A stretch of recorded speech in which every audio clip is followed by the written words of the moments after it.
Hello class 10th last minute revision series chapter हमारे पास chapter number 5 political parties. अब देखो सबसे पहला क्वेश्चन है political parties are necessary evil. वो नेसेसरी इविल होती है क्यों, एक्सप्लेन करो। सबसे पहला करप्शन और फैक्शनिज्म को लीड करती है। दूसरा the organise public opinion, public opinions को वो ऑर्गेनाइज करती है यानी कि बताती है।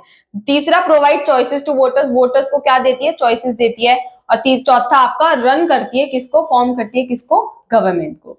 ठीक है, समझ आ गया। यानी कि थोड़े से पॉजिटिव एस्पेक्ट्स है, थोड़े से नेगेटिव एस्पेक्ट्स है, आपको दोनों मेंशन करने हैं इसमें। दूसरा क्वेश्चन है what are the major challenges face by political parties. Political parties क्या चैलेंजेस फेस कर सकती है अभी बताओ।